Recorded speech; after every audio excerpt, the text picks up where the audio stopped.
I'm going to click the game so that it will. Yeah, I'm loaded in the match right now. Okay. Paused at like no actions as of yet. Like I No action. backpedaled all Okay. the way to the start. That's perfect because that way uh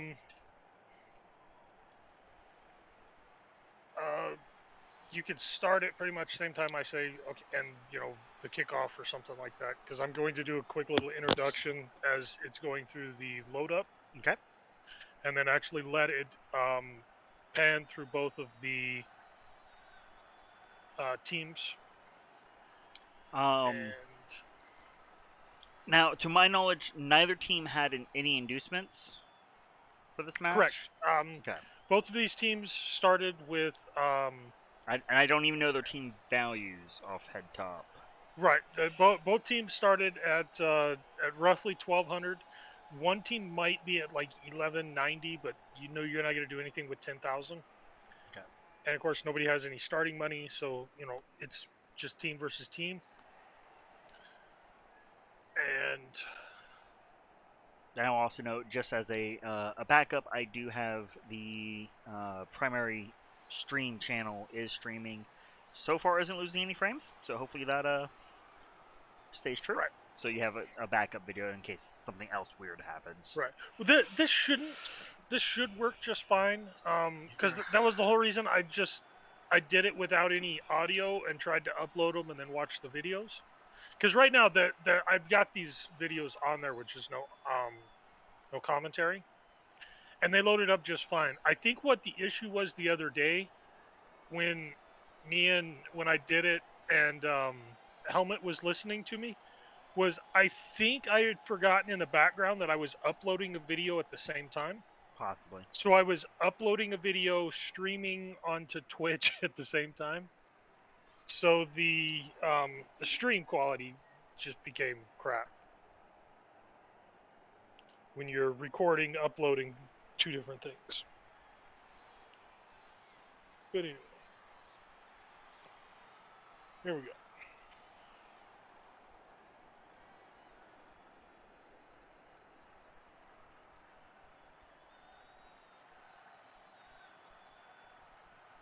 I almost feel like I should back out and do the team pan too. Okay. Yep. So this is Scorgan here with Mutt as going to be doing commentary on these games. Hello.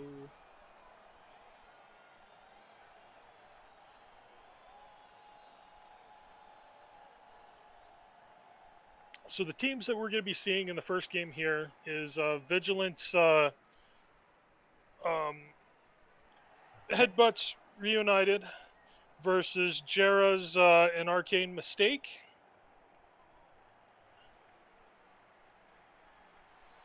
We're seeing the team pan right now.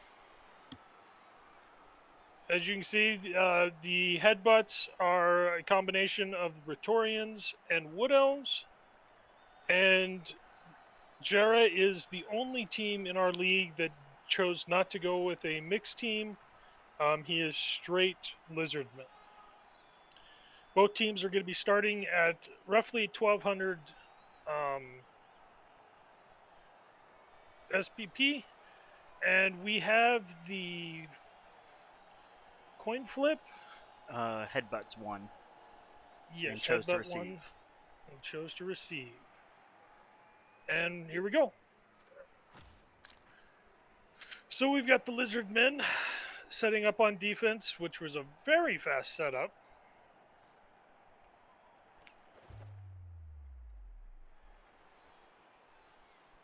And Headbutts seems to be...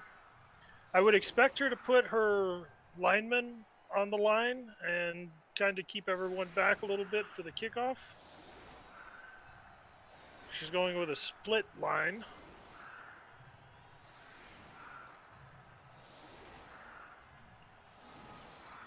Could be very dangerous considering that leaves two very strong perfect defense on the kickoff. So again, Jerry gets to move those guys, so the split lineup really didn't help him. I probably would have left those exactly where they were since they were uncovered, knowing that that was such a short kick. But I mean, trying to get some aggression, you're dealing with a team that opens up with Fend. So you're not able to right, make that free movement. it's a good point. And again, if I recall correctly, Helmet was the team that invested in 2 strip balls. Yes, 2 of her blitzers have strip ball on them. Also, like to point out that both teams are only starting with a single reroll. Arcane Mistakes, Jared's team has a normal reroll, and Vigilant, her main player, her thrower, the team's namesake, Headbutt, actually has leader. So she's going to need to keep that one on the field if she wants to have that for the second half. All right, so already burning the reroll, trying to get control of that ball. I feel like Right. it's a mistake burning a reroll when you only get the 1 on turn 1. You've got plenty of time. Other thing to note is Vigilant, no apothecary. Jerra, apothecary. I believe that is accurate. That is true.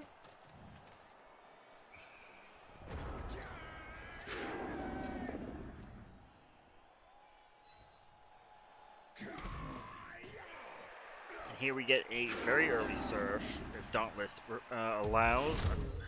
Both down instead. Yeah. Unfortunate, but you still have him pretty well trapped against the side because he's not going to be dodging out. He's going to have to walk out. Some very quick turnovers here. And I mean, that's kind of the downside of starting with so few rerolls. And again, Finn coming into play against the Croxagore there. Preventing the follow-up to... And here we go. Moving the Skink over for the assist so he can still get the 2-die to get him off the sideline. This is on the unleveled up Blitzer. Yes. Got the ball free and Finn, here we go in. Got just a stun on the peasant. Not the peasant, the guy named Peasant.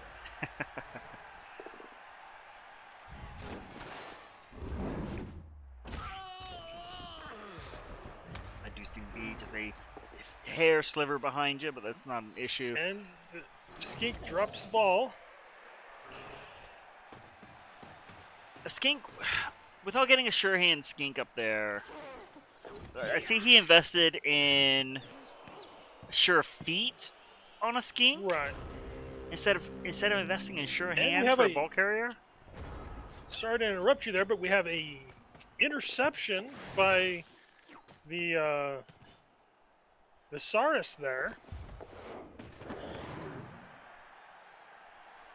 Make Hadith, yes. I believe that was a 6-up required, yeah? That would have been a 6-up, yes. Pretty much all interceptions without any skills or, higher agility are going to be 6-ups for most people. With that ball position, that is greatly favoring the Lizards to make a point. Yeah, especially if he can get a couple more people around to protect, because, I mean, it's pretty hard to take down a Skink. I mean, not a Skink, a Saurus. Yeah, Strength 4, AV9. Yeah. With block. And plenty of assistance over there. So he's closing the cage with some Skinks on the bottom, which isn't great, but at the same time, having anything there prevents the lucky blitz. He pretty much, the only chance would be to to go with the War Dancer leap up or jump up, just the hit, which doesn't require the blitz action. It would be, you know, double red, but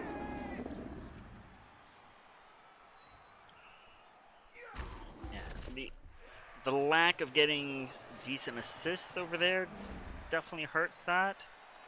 right. It doesn't take much to cancel out. Okay, so she went with the dodge out, of course, dodging away from tackle. Didn't go too well.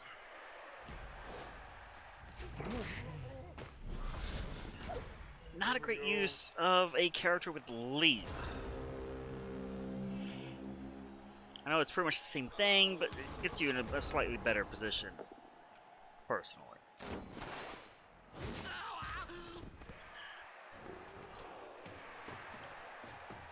And the ball's got some movement. KO'd. Yeah. And he's got several people who he can bring down to continue the cage. There's Peasant KO'd on my end. Now, if you had the option of stalling against effectively an elf team, they're going to get their turn 8 before you, as it was their drive. Seem worth it? I mean, I would try to stall a little bit, but obviously this is you taking away the ball from their kickoff. So you're still going to get your own kickoff in the second half. So, I mean, you definitely want to get the score.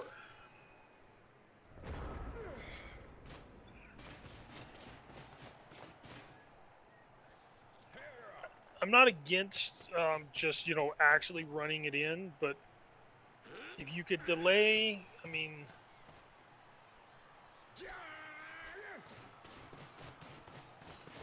how many times are you going to roll 6 on an interception? There's that one re-roll coming into play to re-roll the double skulls.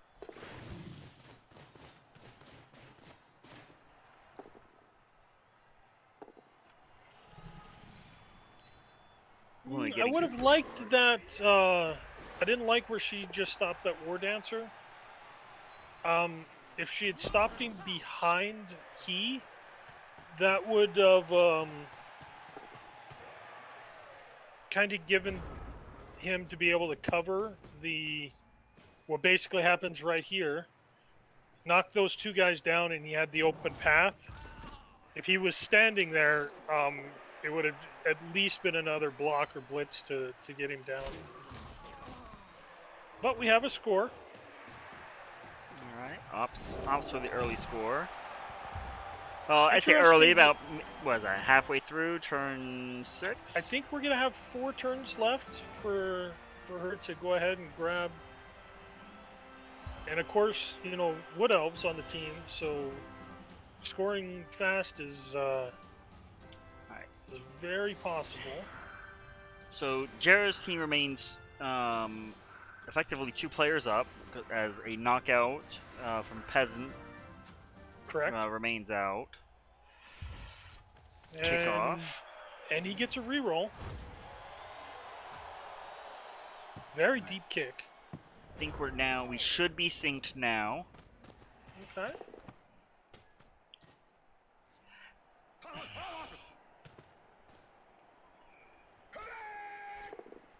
So we've got War Dancer knocking down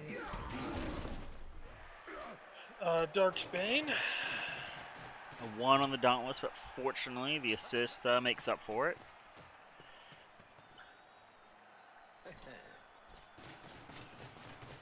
What are your feelings on Dauntless? I mean, I like Dauntless if it is sort of a focal point on a character. Like, I'm not trying to give it a bunch of assists. It is that character that is meant to be frustrating. Because your Troll Slayer, as an example, as I think if off head top they naturally come with Dauntless. That's accurate. Thematically, it's a fantastic skill. Mechanically, woefully underutilized in a very guard spammy sort of meta.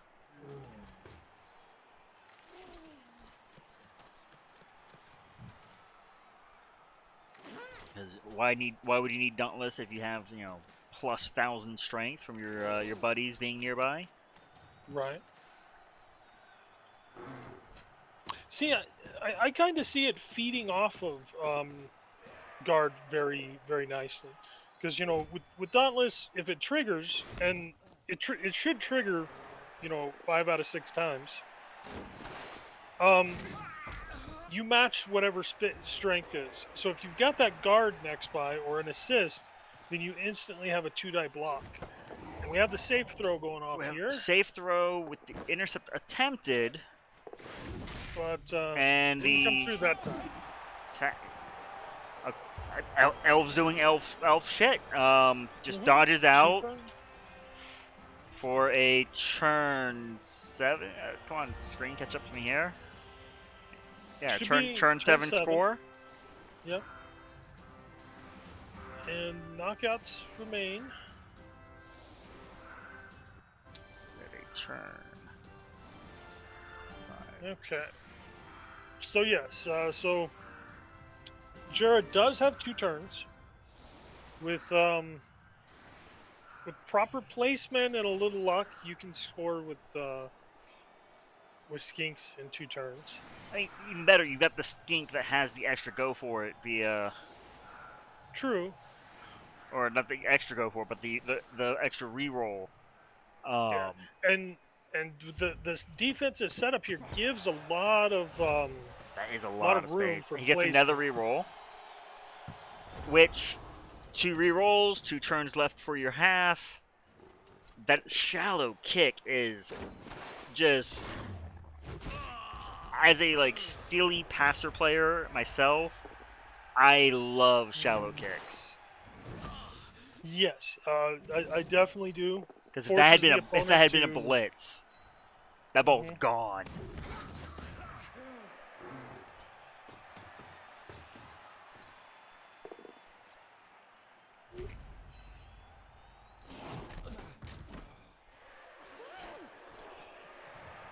See how much use these war dancers get out of the invested jump up.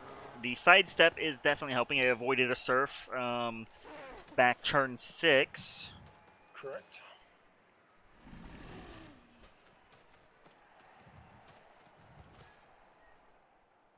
Getting quite a lot of little blue men around the ball, and rolls a 1. Right.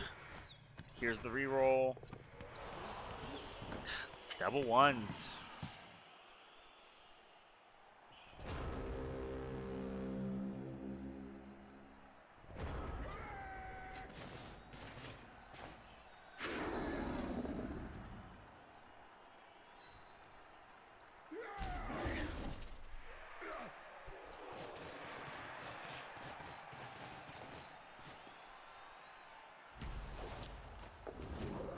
Jump up succeeds, but and of course, stops with the motion of the Wood Elf.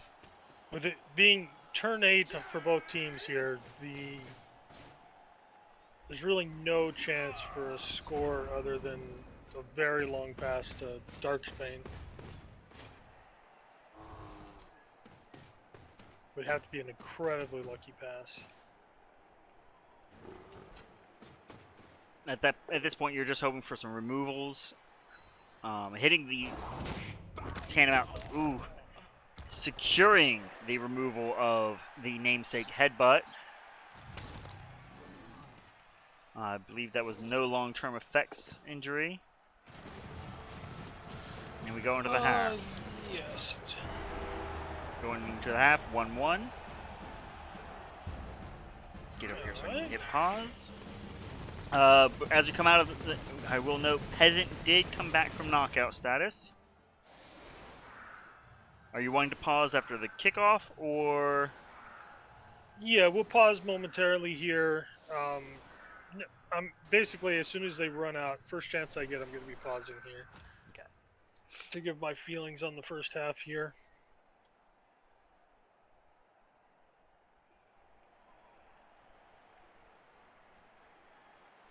Okay.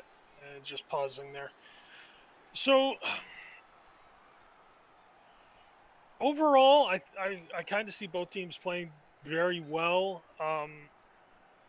Jarrah could have possibly stalled a little bit longer before scoring, but it really only took 2 turns to score back regardless. So even delaying 2 more turns could have really put him in a bad situation. But basically, now we are going into a 1-1 game where he possibly could have stalled it out and just scored with the ball being kicked off to him. Other than that, I mean, the rerolls are definitely coming back to bite both teams. The leader is out. Helmet does not have any Correct. rerolls for this half. She's That's also an lower on excellent fame. point. Right.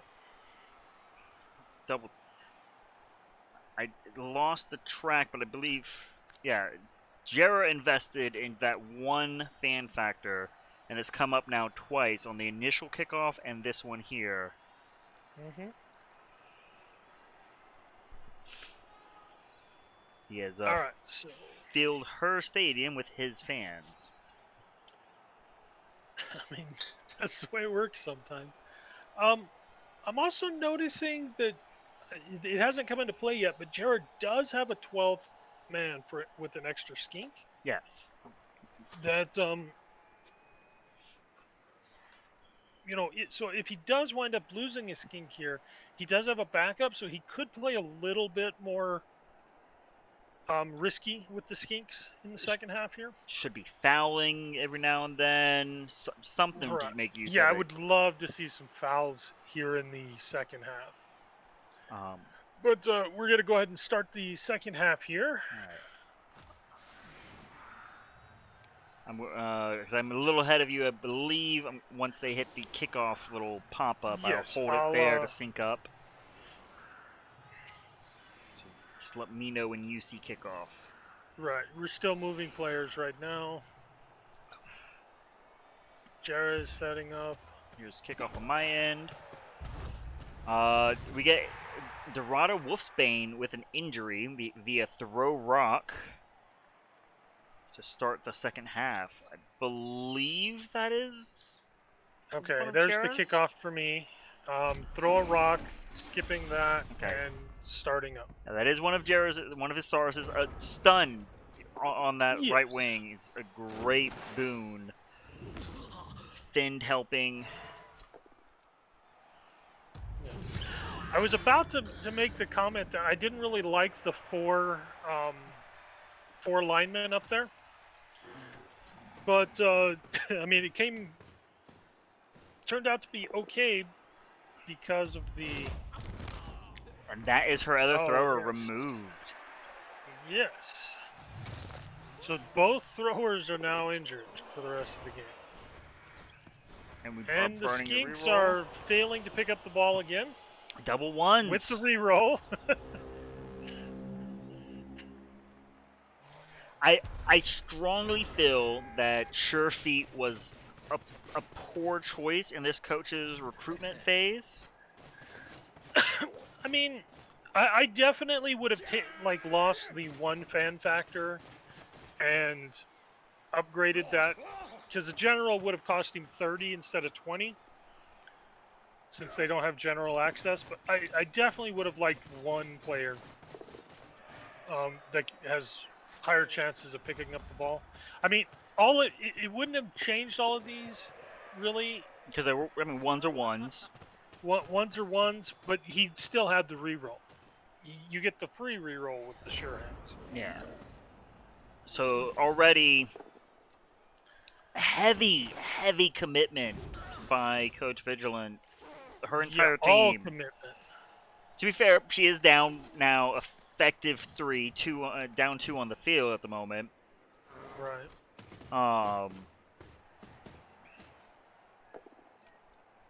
As we know, elves can be very slippery. Tackle coming into play here for a stun.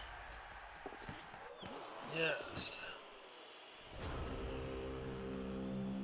Another failed pickup, but it scatters into a skink. Scatters into a catch. That's one way to do it.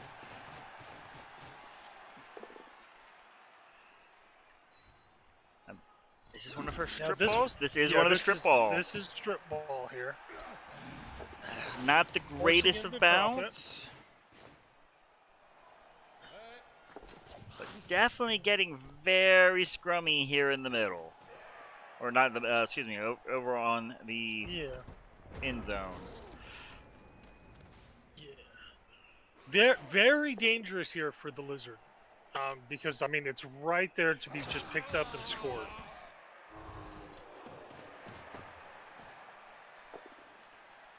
Would really like to see him get some of his own skink. I mean, Sarses and Croxagors down that direction. Oh, and that bounce. Oh, double bounce. So, two failed pickups there. Something we noted live, and I will note here for the replay. It's turn 11. The entire line of scrimmage and his scoring threat did nothing. Mm-hmm.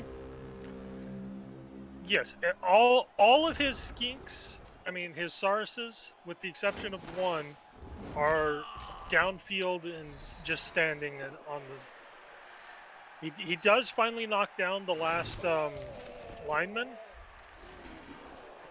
but rather than go ahead and moving those players to get them into position, he went with the hit and the attempted pickup, which is another turnover. So now we're talking 2 turns of no motion from your anchor. I mean, really, technically, you got 3 turns that, I mean, 2 turns they didn't do anything, but.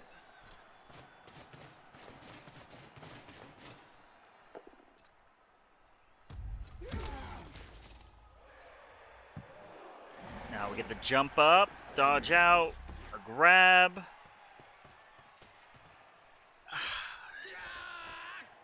Not sure how I feel about that placement. I mean,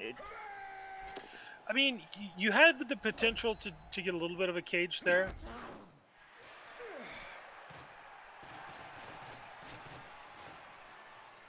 Alright, at least that the one Saurus that is active is currently screened. See, I didn't like that placement there. I would have liked him to continue.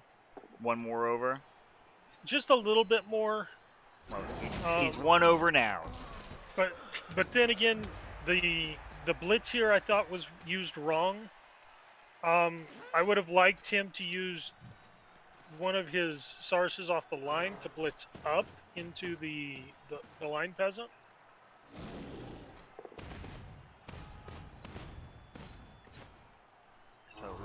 So yeah, it was 2 turns, but now he apparently has realized he has more players and more to do. I think more importantly, he just hasn't turned over on his 3rd action of the run. Instead, dodge and stunty fail him. And he still has another Saurus all the way downfield that had taken out Butthead. I have a feeling he may not even realize it with the way Blood Bowl 2 kind of hides those players down there unless you check. But there is the double dodge for the score.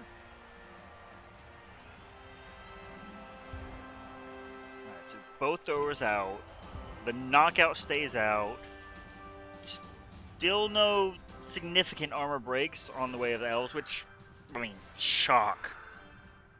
Not really getting that many hits in on skinks, and not really breaking AV9. Right.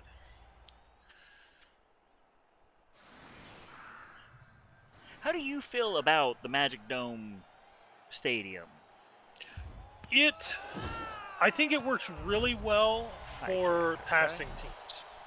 Because obviously, locking in the ability so you're not going to get like heavy rain or snow or anything to affect your throws is very helpful for me.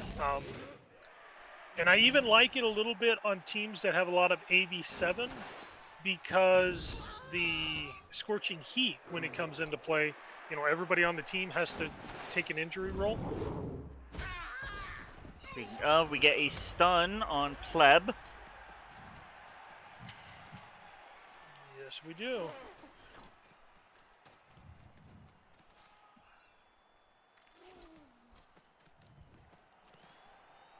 Now, I do recall this at the time when we saw this live, the whole sideline cage that he kind of did. I didn't really care for. It would have been better as a screen. Absolutely. Well, the thing is, he starts with the 4 players around the ball, right? And then he decides to go ahead and try to pick it up with one of them. I would have preferred that him just leave the skinks right where they are and move the other skink over and try to pick up the next turn.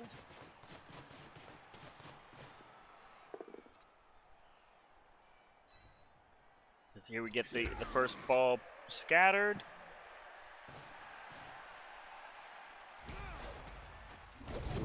And the jump up eats a tackle.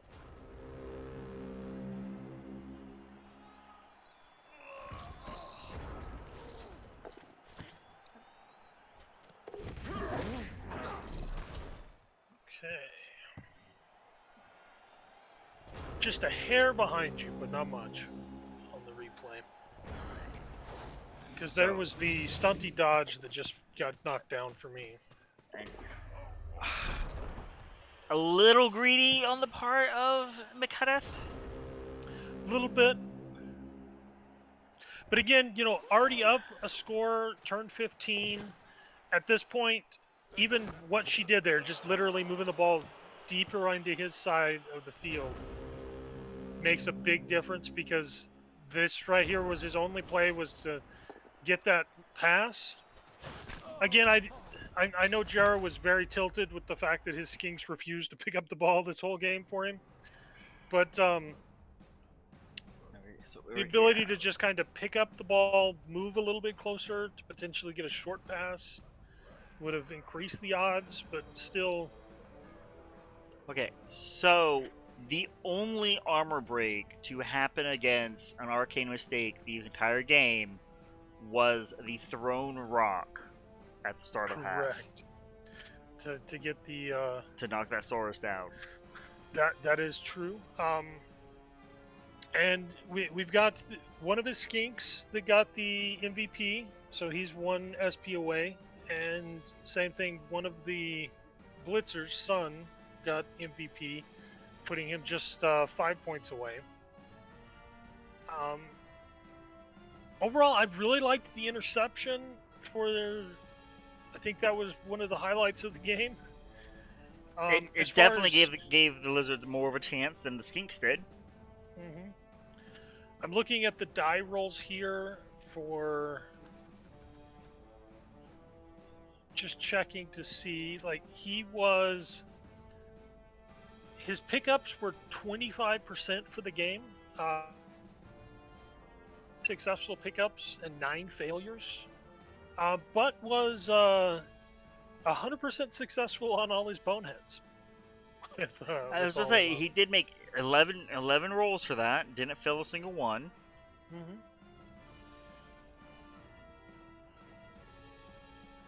Yeah, and all succeeded on all 10 of his armor rolls, and quite a few of those were against skinks as well. So that was very good. Other than that, I think overall, very good first game for both coaches. I know Jerra probably was. I know for a fact he really didn't like this game. Neville was definitely not in his favor. But even that, I think it was a good showing for both coaches. Oh, if you look at just the sheer number of dice, Jerra was able to make Vigilant roll. You got Vigilant with rolling 23 ones in this game. That's an immense. Fortunately, most of those, or fortunately for her, most of those were, got re-rolled because of dodge. I'm sure there was one from safe throw, etc. I'd have to double check that throw. Whereas, check the dice Jerra threw, he only really had 12 ones. They just all happened to be his pickup rolls. That's true. but a very good showing. All those 1s and 2s. Yep. And that is where I'm going to